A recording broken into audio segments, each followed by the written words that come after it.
रामायण की बात हो और हनुमान जी की बात ना हो, ऐसे कैसे हो सकता है। तो मैं आपको एक हनुमान जी की कहानी सुनाता हूँ। एक बार हुआ यूं कि विष्णु जी ने गरुण देव को हनुमान जी के पास भेजा बुलाने। तब तक हनुमान थोड़े बुजुर्ग होने लग गए थे। गरुण वैकुंठ धाम से विष्णु जी के आदेश पे उड़ के गए और वो पहुंचे हनुमान जी के पास पृथ्वी में। उन्होंने बोला कि विष्णु जी आपको याद कर रहे हैं, चलिए। हनुमान बैठ के राम जप कर रहे थे।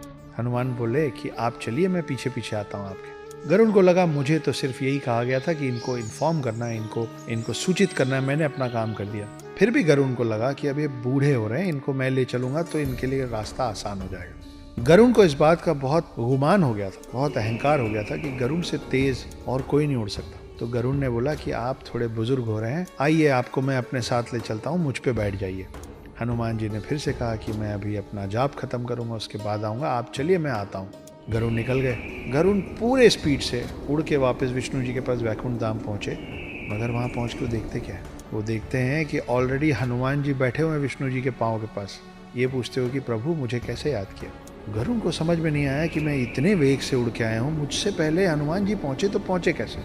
और उनके दिमाग में एक और सवाल था कि अगर हनुमान जी यहाँ पहुंच भी गए थे तो द्वारपाल जो उस दिन सुदर्शन चक्र थे वो हनुमान को अंदर कैसे आने दिए।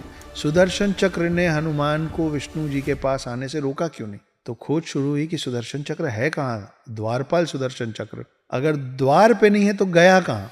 विष्णु जी मुस्कुराए और हनुमान जी बोले, हे हनुमान, कहाँ है मेरा सुदर्शन। हनुमान जी ने मुंह खोला और मुंह के अंदर से सुदर्शन चक्र निकला।